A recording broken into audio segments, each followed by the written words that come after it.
The maintenance bay of the Harmony's edge smelled like recycled air, mixed with the particular desperation that came from trying to keep a diplomatically neutral vessel, running on parts salvaged from 17 different species' incompatible technologies. Marcus Sullivan wrestled with an atmospheric processor that seemed determined to interpret standard human oxygen levels as barely breathable swamp gas with delusions of adequacy, wondering why anyone thought hosting peace negotiations on a ship held together by universal duct tape and optimistic engineering was a good idea. His comm unit crackled with updates from the diplomatic levels 3 decks above, where apparently humans and Veiltharans were discussing resource-sharing agreements, with all the enthusiasm of people negotiating their own funeral arrangements. Marcus had learned to tune out most diplomatic chatter, but the constant stream of cultural sensitivity reminders made simple repair work feel like performing surgery, while someone read poetry about feelings. "Attention all personnel," the ship's AI announced with the cheerful tone of someone who'd never actually dealt with malfunctioning life support. "Diplomatic ceremonies will continue in Conference Bay Alpha. Please maintain appropriate noise levels during the ritual of measured consideration." Marcus muttered something that would violate at least 12 cultural protocols, and went back to convincing the atmospheric system that humans preferred breathing actual air rather than whatever the Veiltharan delegation considered ceremonially appropriate ambient gases. 3 years of maintaining neutral vessels had taught him that diplomacy was mostly an elaborate way of making simple problems incredibly complicated. The lights went out with the finality of a relationship ending badly. Emergency power kicked in immediately, bathing the corridor in the red glow that universal safety standards had apparently decided meant panic now, but do it systematically. Marcus's engineering instincts engaged before his brain caught up, automatically running diagnostics on systems that had just experienced what felt like a coordinated electromagnetic pulse attack. His portable scanner confirmed what the sudden silence from the diplomatic level suggested. Someone had just conducted a very professional assault on the Harmony's Edge's primary systems. The kind of attack that required inside knowledge of the ship's vulnerabilities and military-grade equipment that neutral vessels weren't supposed to encounter. Marcus headed toward the central corridor, following standard emergency protocols that seemed woefully inadequate for whatever was happening above. His tool belt jangled with the comforting weight of devices designed to fix problems, though he suspected the current situation might require more aggressive solutions than a sonic wrench could provide. The corridor intersection ahead erupted in the distinctive flash of shaped charges, designed to remove obstacles rather than preserve architecture. Through the smoke and emergency lighting, Marcus saw figures in tactical gear, advancing with the purposeful efficiency of people following a very specific plan. Between them and their apparent objective stood a single Veiltharan woman, whose elongated ears tracked the attackers' positions with predatory precision. Princess Lyravan of House Starweave, recognizable from the diplomatic briefings Marcus had skimmed while pretending to pay attention to cultural sensitivity training, faced down military-grade assault equipment with nothing but ceremonial robes and what appeared to be absolute fearlessness. Her security detail had apparently decided that protect the princess during surprise blackouts wasn't covered in their training manual. Marcus's brain performed the kind of instantaneous calculation that engineering work had trained into reflexive habit. Distance to target, trajectory of incoming explosive, probability of successful intervention, likelihood of survival. The math was terrible, but the alternative was watching someone die because her guards had confused tactical retreat with complete abandonment of duty. He threw himself between the princess and the shaped charge with the grace of a maintenance engineer attempting emergency ballet. The explosion lifted him off his feet and introduced him to a wall with more force than politeness typically required, but his tool-laden body absorbed enough of the blast to leave the princess intact and furious, rather than decoratively scattered across the corridor. Marcus's consciousness flickered back online to the sensation of warm liquid that he hoped was hydraulic fluid, but suspected might be something more personally important. Princess Lyravan knelt beside him, her hands glowing with the soft bioluminescence that Veiltheran medical training apparently included, while his tablet erupted in notification windows that seemed wildly inappropriate for someone who might be dying. Blood Ward Right initiated scrolled across his screen in fonts that pulsed with ceremonial significance, followed by diagrams showing two figures connected by lines that looked like someone had sneezed on a legal document. Additional windows explained that he just triggered an ancient Veiltheran combat protocol that recognized his intervention as a formal challenge to cosmic injustice. "Well," Princess Lyravan said, her voice carrying musical undertones that made even emergency medical procedures sound like expensive entertainment, "this should complicate the diplomatic situation considerably." Marcus tried to sit up and discovered that gravity had apparently decided to become more aggressive during his brief unconsciousness. His tablet continued cascading notifications about consort witness protocols and shared biometric authority, while his brain tried to process that he'd accidentally become legally significant through the simple expedient of being too stubborn to let royalty get blown up on his watch. The attackers regrouped with military precision that suggested this delay hadn't been part of their carefully planned schedule. Marcus's tablet had achieved what could only be described as bureaucratic consciousness, generating authorization codes and system access permissions with the enthusiasm of artificial intelligence that had discovered its calling in ancient alien law. The Blood Ward Right had apparently decided that stopping shaped charges with his face qualified him for shared command authority over the Harmony's Edge's critical systems.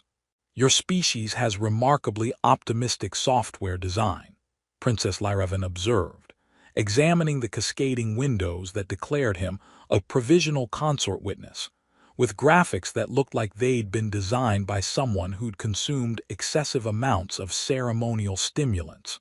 "Though I appreciate the efficiency of automated legal procedures." The princess helped him to his feet with the careful precision of someone trained in both combat medicine and royal etiquette, a combination that Marcus was learning made simple assistance feel like performance art. Through their newly established connection, information began flowing like data finding its proper channels, revealing technical specifications about the ship's security systems alongside tactical assessments of their current situation. "The electromagnetic pulse wasn't random," she explained, her mental voice carrying undertones of analytical precision that his implant identified as controlled fury with professional focus.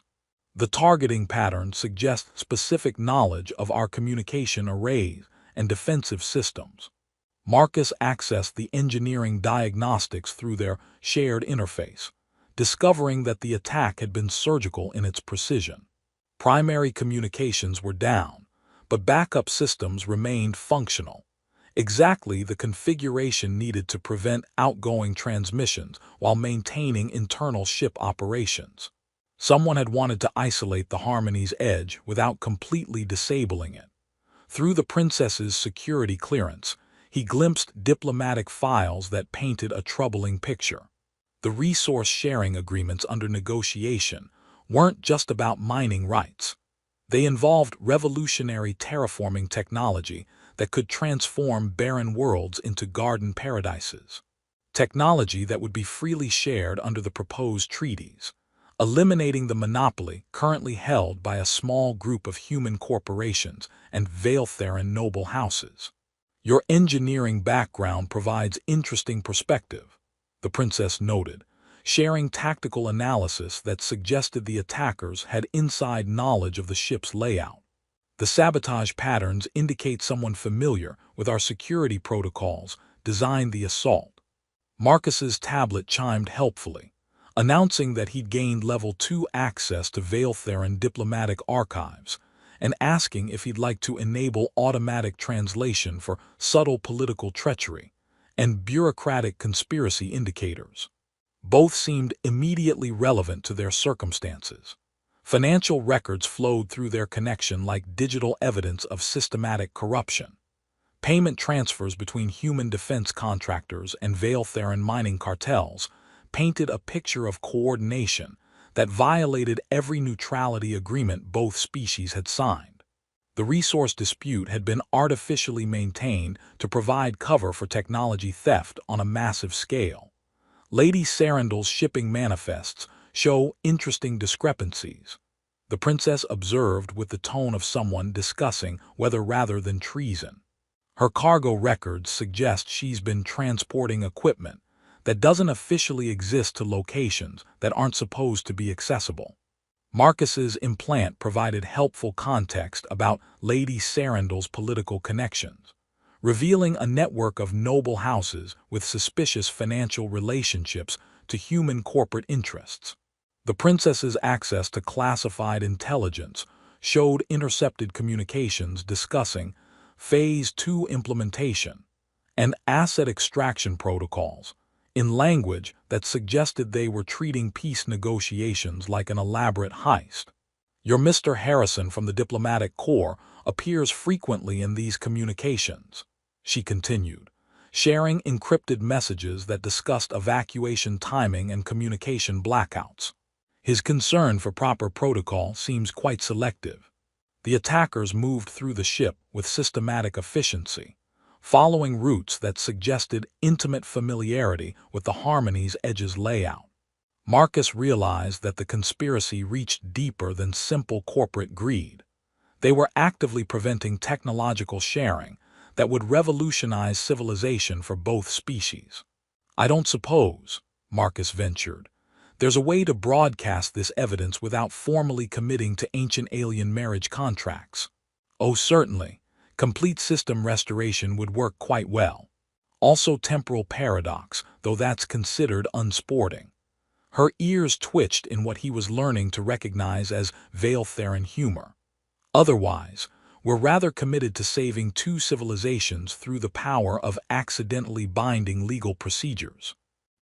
His tablet announced Achievement Level 3, Involuntary Cosmic Whistleblower, and asked if he'd like to share his progress on professional networking platforms, which seemed like exactly the wrong kind of publicity for someone trying to expose interstellar conspiracy while avoiding assassination. Through their shared connection, Marcus felt the princess accessing deeper layers of the ship's security systems, revealing that the saboteurs needed to prevent any evidence from reaching the diplomatic teams before the formal treaty signing scheduled for dawn. Their window for action was narrowing with each passing hour. The irony, she noted with clinical amusement, is that your people ordered proper maintenance protocols, and you've just performed the most important repair work in galactic history by fixing a gap in our security. The attackers' voices echoed through the corridor, coordinating their search with military precision that suggested they weren't planning to leave witnesses. The service corridors of the Harmony's Edge had apparently been designed by someone who believed that maintenance engineers enjoyed navigating through spaces that challenged both claustrophobia and basic geometry. Marcus led Princess Lyravan through passages that didn't appear on any official schematic, his intimate knowledge of the ship's hidden infrastructure proving more valuable than any tactical training. Your species' approach to construction efficiency has a certain chaotic brilliance, the princess observed, squeezing through a junction that seemed designed for beings with significantly more flexible spines.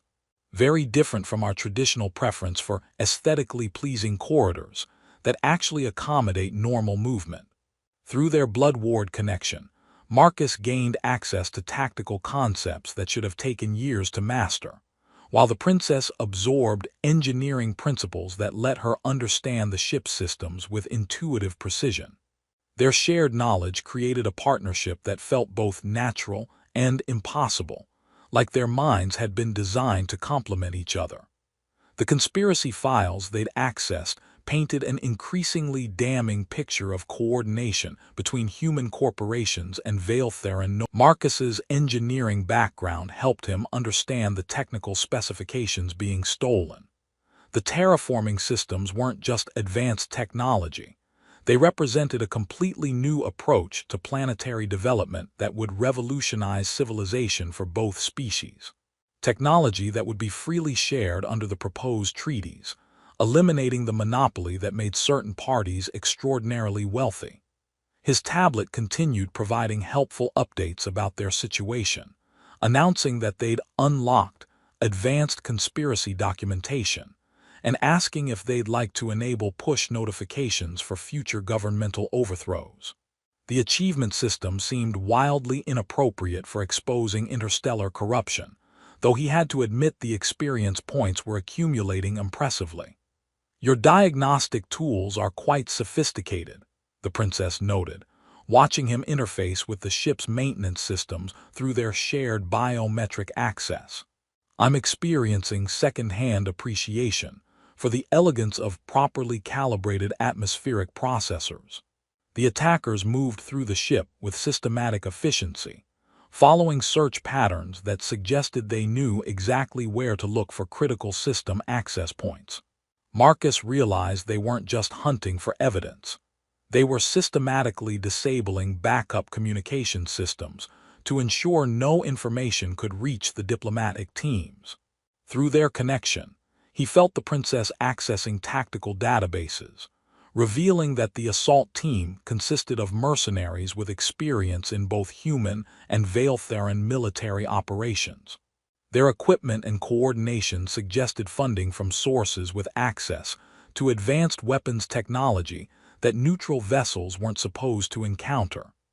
"The shaped charges they're using," she explained, sharing technical analysis through their bond, "are designed specifically for disabling quantum communication arrays without triggering automatic distress signals. Someone planned this assault with remarkable attention to bureaucratic detail." Marcus's implant chimed with cultural sensitivity warnings about the increasing intimacy of their mental connection, suggesting he might want to review protocols for appropriate psychic boundaries during interspecies crisis situations. The guidelines seemed less relevant than usual, considering their circumstances. They reached a junction that provided access to the central communications hub, but sensor readings showed multiple hostile contacts converging on their position. The attackers had apparently decided that systematic searching was taking too long and had shifted to more aggressive containment strategies. "I believe," the princess said thoughtfully, "that your people have an expression about being between a rock and a hard place. We appear to be experiencing the cosmic equivalent of geological compression." Marcus checked his tool belt, discovering that emergency repair work had left him with improvised weapons that ranged from moderately dangerous to "probably shouldn't point this at anything important." The princess's combat training provided tactical assessment of their options, none of which looked particularly optimistic for continued survival. "The communication hub has independent power systems," he noted, accessing schematics through their shared interface. "If we can reach it, we might be able to broadcast the evidence before they complete their sabotage." "And if we formalize the blood ward to ensure transmission?" she asked quietly. Marcus realized that formalizing their bond would mean permanent exile from human space, while the princess would lose her royal status for binding herself to an outsider. The personal costs were enormous, but the alternative was watching both civilizations remain trapped in artificial conflicts designed to enrich conspirators. The sound of approaching combat boots suggested their window for philosophical discussion was rapidly closing. The central communications hub resembled the inside of a crystalline cathedral, designed by engineers who'd never quite grasped the concept of user-friendly interfaces. Marcus attacked the quantum transmission arrays with the focused determination of someone whose entire career had prepared him for this moment. While Princess Lyravan established defensive positions, using tactics that transformed maintenance equipment into surprisingly effective weapons. "Your sonic wrench has remarkable versatility," she observed, watching him reroute power through backup systems that the saboteurs hadn't known existed. "I'm gaining new appreciation for the combat applications of engineering tools." The attackers reached their position with military precision that would have been impressive if it weren't directed at preventing the exposure of massive corruption. Marcus's intimate knowledge of the ship's hidden systems allowed him to access power conduits through maintenance panels, while the princess used her tactical training to coordinate their defense using improvised barriers and strategically placed tool belts. Through their blood-ward connection, the evidence they'd compiled flowed like digital justice-seeking expression. Financial records, communication intercepts, and technical specifications painted a complete picture of conspiracy that reached the highest levels of both governments. The terraforming technology theft represented more than corporate greed. It was systematic manipulation designed to prevent revolutionary advances that would benefit everyone. Lord Kethvar's coordination with Meridian Defense Solutions, the princess shared while deflecting incoming plasma charges with a maintenance panel, extends to providing them with classified Veiltheran biotechnology in exchange for exclusive mining rights to the Kepler systems. Marcus discovered that the communication arrays could be activated through emergency protocols, but only with dual biometric authorization from recognized command authority. Their shared access represented the only remaining pathway to broadcast the evidence before the diplomatic teams concluded negotiations based on false information. "The irony is remarkable," he noted, splicing power cables while shaped charges detonated around their position. "They attacked us to prevent communication, but their attack created the only communication channel they couldn't control." The princess's combat effectiveness impressed him as she coordinated their defense, using principles that made improvised weapons feel like extensions of her will. Through their connection, her tactical knowledge flowed into his consciousness, while his engineering expertise helped her understand the technical vulnerabilities they could exploit. "Your people's approach to crisis management has unexpected depth," she observed, watching him jury-rig transmission protocols while under active fire. "Very different from our traditional methods of solving problems through properly planned military responses." The quantum transmission systems came online with harmonic resonance that felt like the universe preparing to hear truth.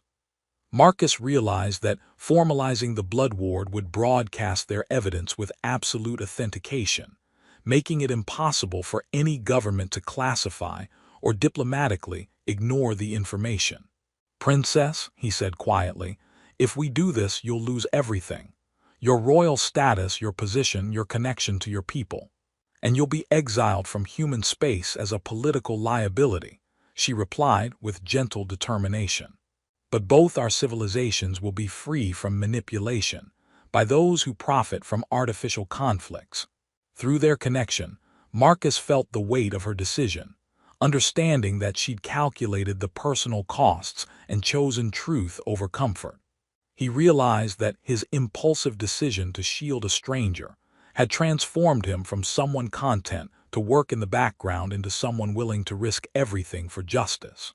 "I formalized the blood ward," Princess Lyrevan declared, her voice carrying across the hub with absolute authority. "Authorization confirmed for dual biometric broadcast." The quantum transmission engaged with resonance that felt like the cosmos taking a deep breath. Their compiled evidence streamed simultaneously to every diplomatic channel, government database, and public information system across both civilizations. The conspiracy died in real time as truth spread faster than any damage control could contain. Marcus watched the financial networks collapse as automated trading systems responded to revelations of systematic fraud. Communication intercepts triggered emergency investigations across multiple star systems. The terraforming technology sharing agreements activated immediately as legal obstacles disappeared. 6 months later, Marcus stood beside Princess Lyravan at the commissioning ceremony for the first joint terraforming vessel, their partnership having evolved from accidental protection to chosen collaboration.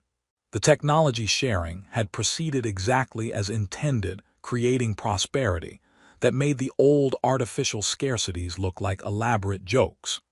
Their continued bond represented hope for a future where differences between species became strengths rather than sources of conflict.